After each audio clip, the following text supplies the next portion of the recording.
사랑하는 등대 가족 여러분, 우리가 지난 성령 감림절에 잠깐 살펴보았듯이 예수님은 부활하시고 제자들에게 여러 날 나타내시고 하늘로 승천하셨어요.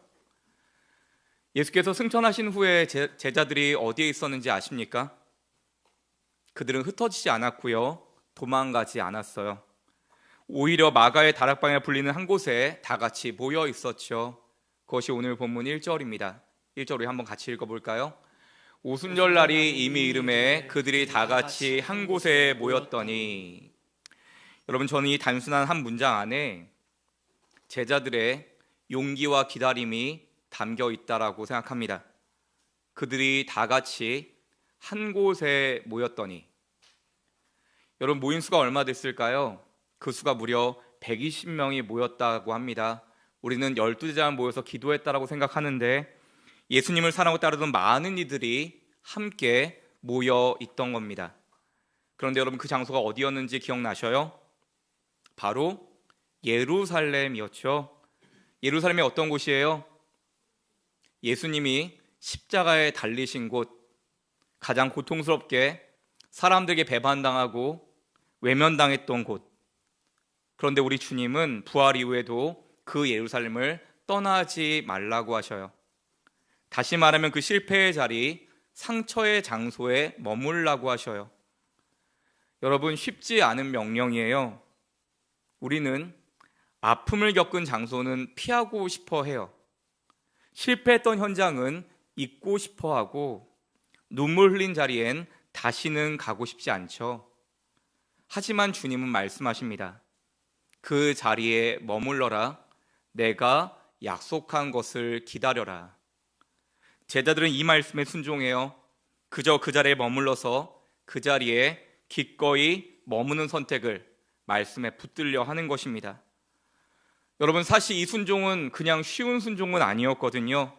왜냐하면 그들이 기도하던 다락방은 그들에게 두려움의 공간이었어요.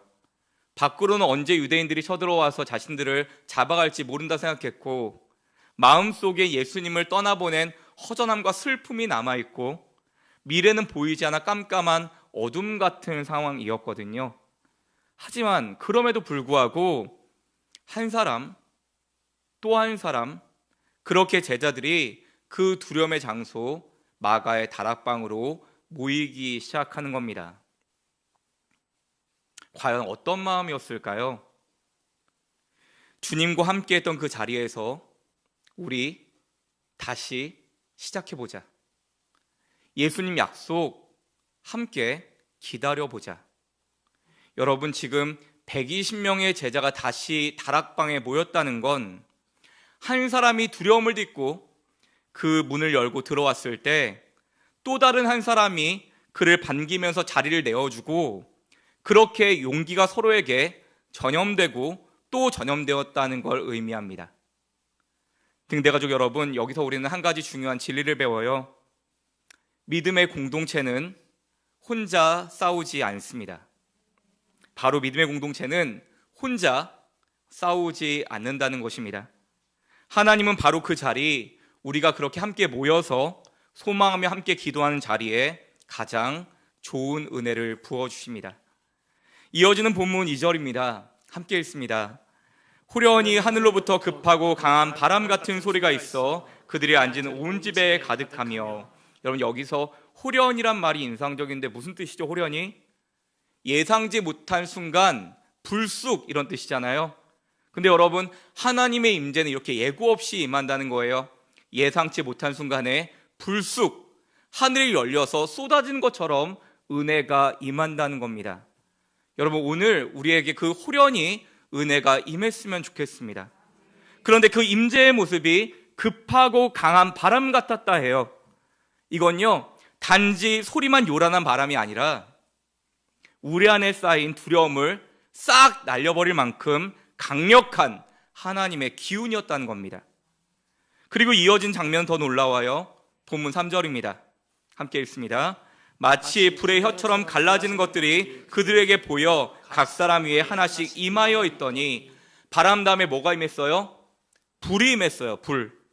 근데 이 불은요, 사람을 태우는 파괴의 불이 아니라 사람을 살리는 물, 식어가던 영혼에게 다시 불을 지펴주는 거룩한 불이었다는 겁니다. 여러분, 저는 이 장면을 묵상하면서 이런 생각이 떠올랐어요. 이런 이미지였는데요. 춥고 캄캄하고 어두운 그런 산속 깊은 곳에서 모닥불을 피워놓고 사람들이 모여 있는 겁니다. 그 불 하나가 사람들 몸을 녹여주고 그 불 하나가 얼어있던 마음을 따뜻하게 만들고 그 불 하나가 그곳에 모인 사람들을 살리는 겁니다. 성령의 불이 임하였을 때 제자들 안에 있던 후회, 두려움, 실패감은 다 녹아버리고 그 속에 다시 하늘의 용기와 소망이 불을 지펴지게 된 것이죠. 오늘 여러분 안에도 그런 은혜가 있기를 바랍니다. 그리고 어떻게 됩니까? 이어지는 본문 4절입니다. 함께 읽습니다. 그들이 다 성령의 충만함을 받고 성령이 말하게 하심을 따라 다른 언어들로 말하기 시작하니라. 여러분, 여기서 중요한 변화가 일어나요. 성령의 불이 임하자 그들이 더 이상 조용히 있지 않아요. 입을 열어서 말하기 시작해요. 그동안 어떻게 말해야 할지 몰라서 말하지 못했고 무서워서 닫아두었던 그 입을 성령이 여시는 겁니다. 그들이 갑자기 외국어가 된 것도 놀라운 일이겠지만 진짜 기적은요, 그들이 더 이상 침묵하지 않는 것입니다. 그들이 입을 열고 예수 생명의 복음을 전하기 시작합니다. 왜냐하면 그들 안에 복음에 불이 붙었기 때문입니다. 그들 안에 이미 불이 붙었기 때문에 여러분, 속에 불이 붙은 사람은 가만히 있을 수 없죠. 예수님 어떻게든 전하고 싶고 예배를 드리고 싶고 찬양하고 싶고 누군가를 막 품고 싶어 하고 싶어지지 않나요? 여러분, 어제도 연락을 받았어요. 봉사하고 싶다는 거예요. 은혜 받고 봉사하고 싶다는 겁니다. 예, 여러분, 내 안에 불이 임하면 다른 사람을 섬기고 싶어진다는 것입니다. 그들은 이제 이 좁은 다락방 안에 갇혀 있을 수 없었어요. 그래서 문을 열고 거리로 나간 겁니다. 그게 오늘 본문 5절에서 8절이에요. 5절 8절 좀 길지만 우리 한번 같이 읽어볼까요? 시작.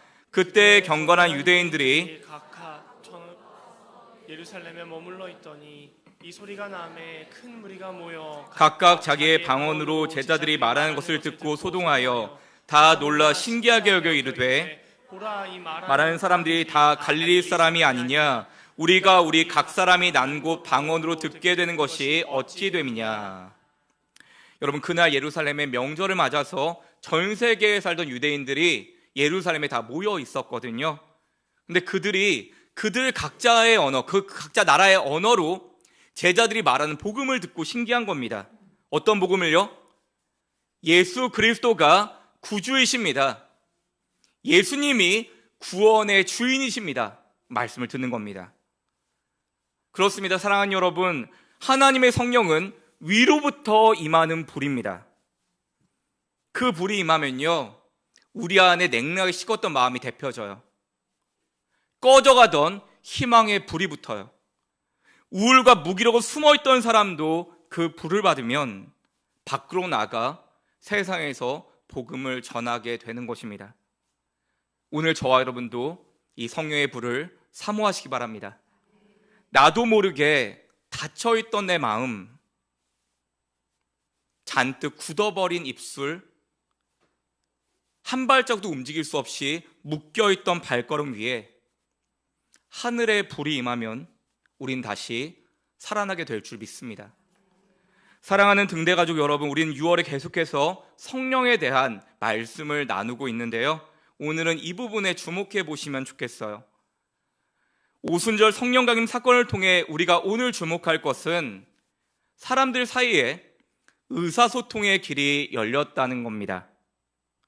저는 이것을 근본적인 언어의 회복이라고 말하고 싶습니다. 근본적인 언어가 회복됐다. 여러분, 창세기 11장 바벨탑 사건 이후에 사람들은 서로 통하지 않는 언어를 사용했어요. 여러분, 외국어를 말하는 게 아니에요. 사람들 말이요, 서로의 가슴까지 전달이 안 되는 겁니다. 말을 하는데 서로 이해를 못하고 못 알아들어요. 마음이 통하지 않아요. 내가 슬프다라고 얘기하는데 사람들이 내 슬픔에 공감해 주지 않아요. 나는 외롭다고 말하는데 와서 누구도 친구가 되어주지 않는 세상이에요. 나 기쁘다고 소리치는데 내 옆에서 함께 춤추는 사람 없습니다. 같은 언어, 같은 한국말을 사용하는데도 소통이 아닌 불통을 경험한다는 거죠. 여러분, TV에서 세대 간의 소통에 대한 다큐를 본 적이 있는데 제가 전에 밸런스 게임 이야기했거든요. 이런 밸런스 게임이라고 했습니다. 여러분, 밸런스 게임은요, 이거 선택할래, 저거 선택할래, 이 둘 중에 어떤 게 나은지를 선택하는 게임이거든요. 근데 이런 게임이었어요. 대학생 4명을 두고 얘기하는데, 자, 부모님이랑 고등학교 시절로 돌아간다면, 자, 부모님이랑 2박 3일 여행 갈래? 아니면 일주일 동안 학원 5군데 다닐래? 여러분, 너무 좋은 기회 아니에요? 아, 그동안 함께 하지 못했는데 부모님이랑 여행 가서 맛있는 것도 먹고 신나게 얘기도 하고 얼마나 좋아요. 전 당연히 이걸 생각했는데 결과가 어땠어요? 4대 0으로 4명 다 학원 5군데 가는 걸 선택했다는 거예요. 이해가 안 가죠? 이유를 물었더니 부모님과 한 공간에 있는 게 불편하대요. 누가 주여하셨어요? 걔 중에는 부모님이랑 1시간 같이 밥 먹는 것도 불편하대요. 왜? 할 말이 없대요. 말도 잘 안 통하고. 이유가 너무 당연한 거예요. 그동안 같이 한 시간이 없는데 어색하고 불편한 거 싫다는 거예요. 여러분, 그 이유가 내가 외롭고 부모님 관실이 간절히 필요했던 그 어린 시절에는 정작 부모님과 함께하지 못했다는 겁니다. 맞벌이 하느라 돈 버느라 부모님 바빠서, 세상에 바빠서 나와 함께하지 못했는데, 근데 이제 와서 뭐라도 함께하려고 하니까 그게 어색하고 불편하다는 거예요. 그런데 여러분, 우리도 이럴 때 있지 않아요? 가족 안에서 내가 정말 믿고 신뢰했던 그 깊은 관계 안에서 같은 말을 하고 표현을 하는데 알아듣지를 못하고 내 마음을 받아주지 않는 겁니다. 같은 언어를 사용하는데도 우리는 상호 소통하지 못하는 불모지에 살 때가 있다는 거죠.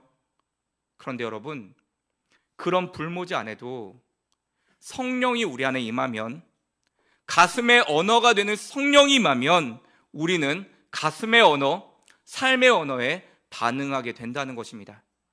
그렇습니다. 성령은요, 그렇게 우리 사이에 있는 막힌 담을 허무는 은혜입니다. 강력한 바람이 무거운 담벼락마저 무너뜨리는 것처럼, 거센 불길이 담장을 넘어가는 것처럼 성령이 임하시면 우리는 모든 차이를 넘어 상호 소통할 수 있게 되는 것입니다. 먼저 성령은 하나님과 우리 사이에 벽을 허물어뜨려요. 성령이 오시면 우리는 하나님의 용서하심을 믿게 됩니다. 여러분, 사람에게는요, 누구나 기억하고 싶지 않은 아프고 부끄럽고 찌질한 기억들이 있죠. 그걸 죄책감이라고 하죠. 여러분, 없는 사람이 없어요. 그렇게 세상에는 자기 죄와 실수에 대한 아픈 기억을, 그 죄책감을 여지껏 마음에 품고 사는 사람이 참 많습니다. 근데 여러분, 그런 아픈 기억이 좀 사라져주면 좋겠는데, 시간이 약이라고 했는데 세월이 가도 우리를 사로잡고 놓아주지 않을 때가 있죠.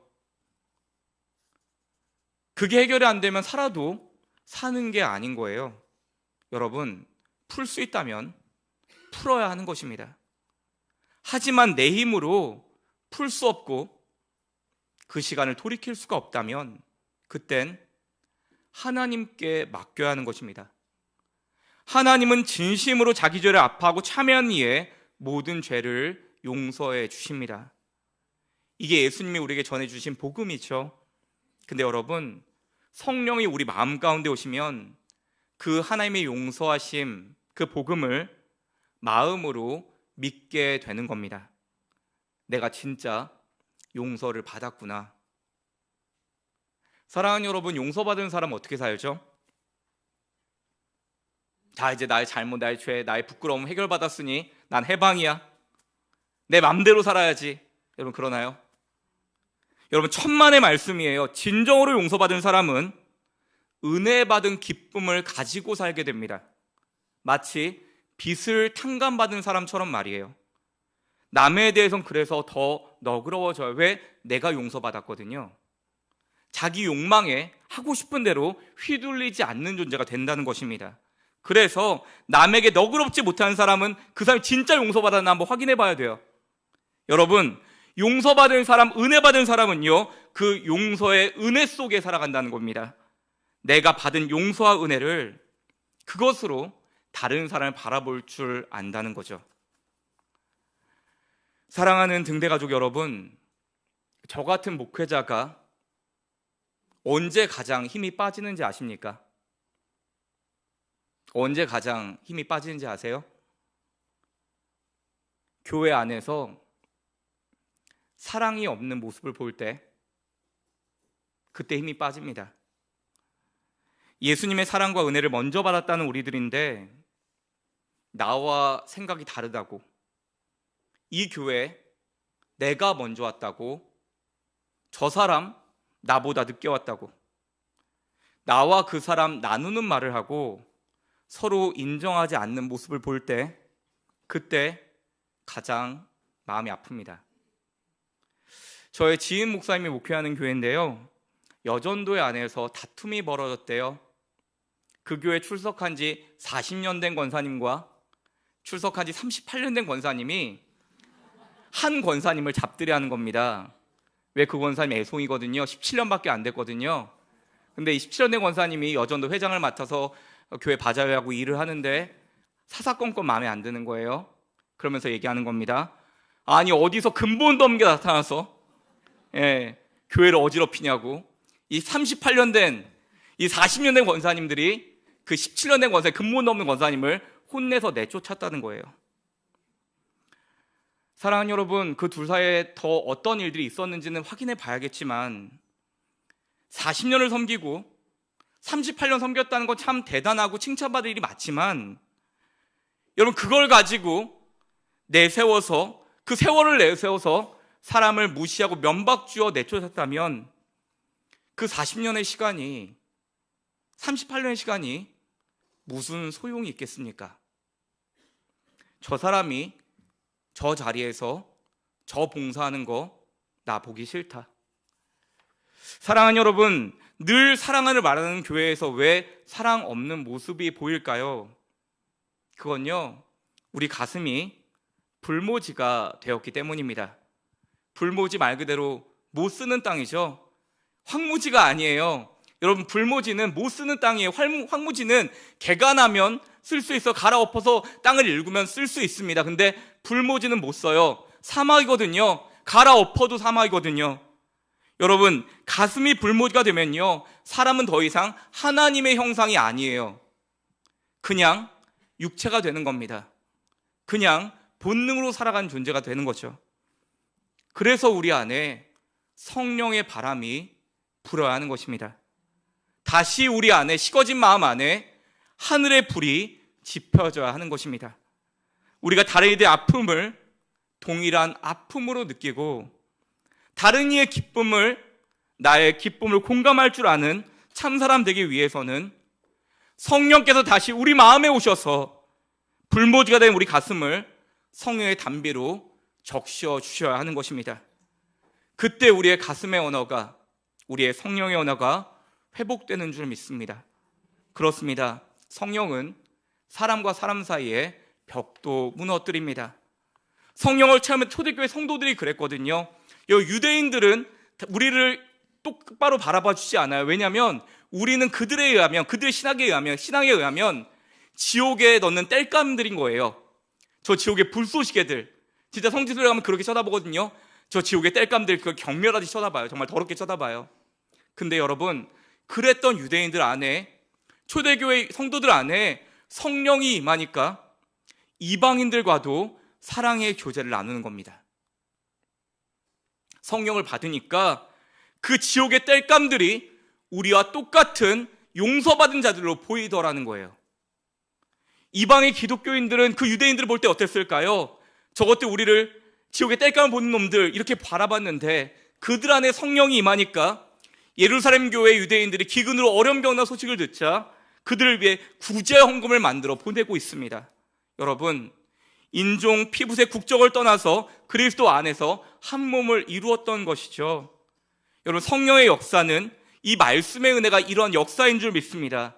그는 우리의 화평이신지라 둘로 하나를 만드사 원수인 것 그 중간에 막힌 담을 자기 육체로 하시고, 절대 하나 될 수 없는 사람이 성령의 도심 가운데 벽이 무너지고 하나됨의 은혜를 이룬다는 것입니다. 말씀을 맺으려고 합니다. 어느 목사님이 누가복음 10장에 나오는 선한 사마리아인 이 비유를 아이들에게 전해주고 있었대요. 아이들한테 전해주면서 선한 사마리아인이 그 어려움당한, 아픔당한 유대인, 강도 많은 유대인을 도와줬어 라고 얘기했어요. 그러다가 애들이 잘 듣고 있는지 확인해 보려고 한 번 더 물어봤습니다. 야, 선한 사마리아인은 왜 강도 만난 사람 도와줬을까? 그렇게 물었더니 한 아이가 이렇게 대답하는 거예요. 목사님, 자세히 보니까요, 잘 아는 사람이었대요. 예, 자세히 보니까 그 강도한 사람이 모르는 사람이 아니라, 이 선한 사마리아인이 잘 아는 사람이어서 도와줬대요. 그래서 다 같이 웃었대요. 근데 이 목사님이 그 아이 대답을 곰곰이 곱씹어 보니까 그게 참 의미가 있는 이야기더래요. 지금 고통당하고 있는 그 사람이 나와 무관한 사람이 아니라 나와 잘 아는 사람이라고 생각할 때, 나와 잘 아는 사람이라고 여기게 될 때, 그때 비로소 남을 도울 수 있다는 겁니다. 잘 아는 사람, 선한 사마리아는 오늘 강도 많은 사람을 나 무관한 사람이 아니라 나와 잘 아는 사람이라고 여겼다는 거죠. 그러니까 도움과 자비를 베풀 수 있었다는 겁니다. 여러분, 성령을 받으면 다른 이가 남같이 여겨지지 않는 것입니다. 제가 서울 성수동에서 전도사로 사역할 때 사역 가운데 가장 힘든 게 뭐였는지 아세요? 많은 사역을 하잖아요. 뭐 전도도 있고 찬양도 있고 뭐 많은 사역이 있어요. 다 귀한 사역인데 제일 어려운 사역이 뭔지 아세요? 죄송해요, 제일 싫은 사역이었어요. 이사하는 사역이었습니다. 제가 이사 다니는 게 아니고요, 성도님들 이사를 도와주는 일이었어요. 여러분, 그런 교회 계셔보셨습니까? 제가 있던 교회는 성도님들이 이사를 도움을 요청하면 목회자들이 가서 이사를 도와줬어요. 자, 성수동 주택가에 있는 교회였었는데 그 교회 거기에 독거노인분들이 많았거든요, 어르신들이.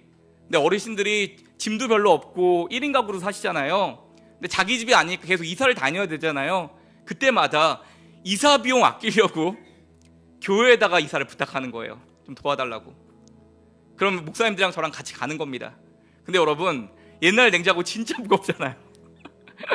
네, 사람이 들은 것처럼 무겁잖아요. 예, 여러분, 옛날 자개장 진짜 무겁지 않아요? 예, 막 장롱 큰 거 이런 거 무겁잖아요. 야, 이거 나르는데 막 허리가 끊어질 것 같더라고요. 예. 그래서 오늘 이사 가야 되는데 막 죽을 것 같아요, 진짜. 야, 막 불평이 막 쏟아져 나와요. 여러분, 죄송합니다. 제가 그걸 섬기면서 그렇게 많이 불평을 했어요. 근데 불평하는 저와는 달리 저희 부목사님 두 분 계셨는데 그분들은 한 번도 인상을 쓰거나 불평하신 적이 없어요. 오히려 야, 오늘 이사 가면 할머니랑 짜장면 먹겠네 하고 좋아하시더라고요. 그 어르신들과 즐겁게 대화를 주고받으면서 기쁨으로 목사님들이 이사를 섬기시는데, 사실 이사만 도와드리는 게 아니고요, 그분들 말벗도 되어드리고 가끔 점심도 대접하시고, 주민센터 일 필요하다면 주민센터도 같이 가주시고, 예, 그분들 택배도 받아주시고, 목사님들이 그렇게 섬기시더라고요. 제 그 모습을 3년간 바라보면서 어떻게 이런 모습이 가능할까? 성령께서 이 목사님들 마음 안에 계시니까 그 어르신들이, 그 이웃들이 남이 아닌 진짜 내 가족처럼 여겨져서 그런 게 아닐까 생각을 해봤습니다. 사랑하는 여러분, 우리 등대교회 극성 맞은 교회인 거 아시죠?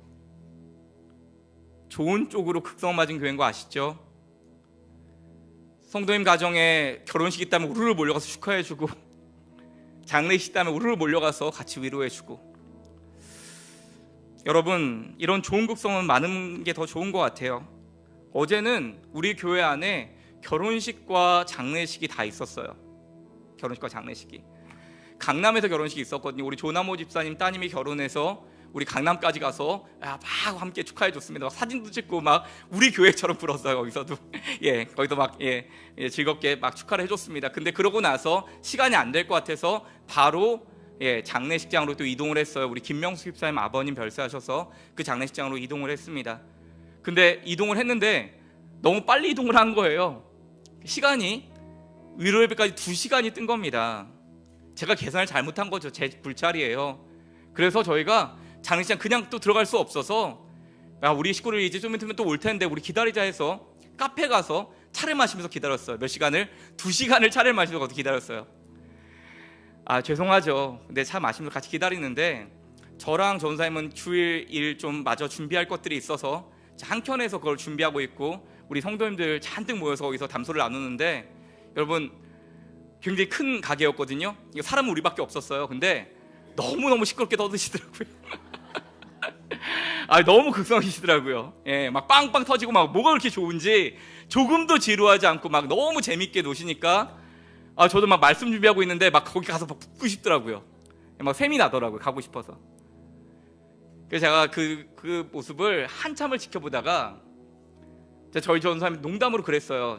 남전사님한테 전사님 저기 교회에서 왔나 봐요. 근데 되게 시끄럽네. 상가집 안 들어오고 여기 있는지 모르겠지만 되게 시끄럽네. 제가 그랬거든요. 되게 극성이다 이렇게 얘기했거든요. 그러니까 우리 남전에 그러시더라고요. 교회에서 온 것 같아요. 그래도 보니까 저 교회 참 좋은 교회 같아요. 이 일로 남전의 주가가 올라갈 것 같습니다. 참 너무 멋지더라고요 말이. 목사님 저 교회 참 좋은 교회 같아요. 사랑하는 여러분, 왜 장례식장 가서 그렇게 함께 울어주고 결혼식장 가서 왜 함께 그렇게 축하해주죠? 한 분 한 분 보면요 별로 그렇게 친한 분들도 아니에요. 근데 왜 가서 그렇게 극성으로 그 먼 거리도 마다하지 않고 가서 위로하고 가서 축복하죠? 잘 아는 사람이라고 여기기 때문 아닐까요? 진짜 우리의 이웃이고 가족이라고 주님처럼 환대하기로 결단했기 때문 아닐까요? 여러분 오늘 북한 선교 주일이에요. 제가 성령 설교 준비했어요.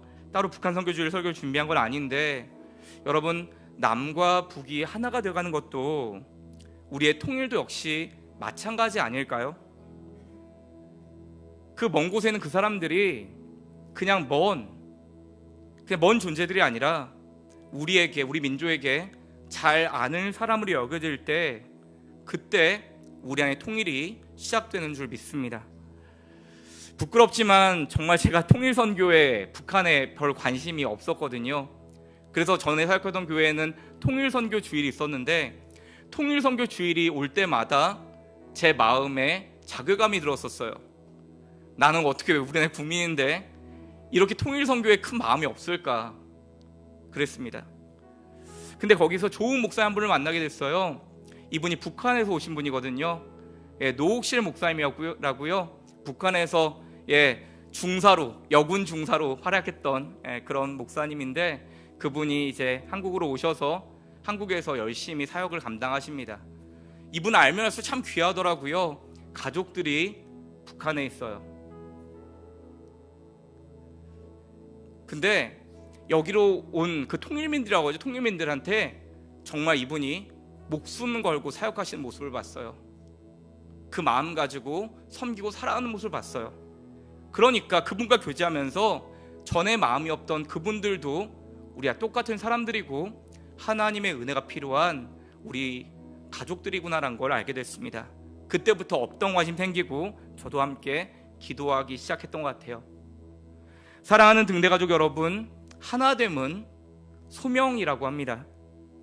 통일도 그래서 소명입니다. 성령에 오시면 우리 사이에 드리워져 있는 분리의 장벽들도 무너질 것입니다. 성령의 바람이 여러분의 삶의 자리에, 성령의 불이 여러분의 가슴에도, 갈라진 모든 관계에도 임하시길 간절히 축복합니다. 그렇게 닫혀있던 말문이 열리고 굳어있던 마음이 녹아지며 갈라졌던 관계가 회복되어서 하나님과 이웃, 가슴으로 다시 소통하게 되는 은혜가 우리 안에 일어나길 간절히 축원합니다. 우리의 6월이 오순절 다락방에 임하였던 성령의 바람이 우리 모두에게 불어와 그리고 남북의 관계 속에 불어오기를 간절히 기원합니다.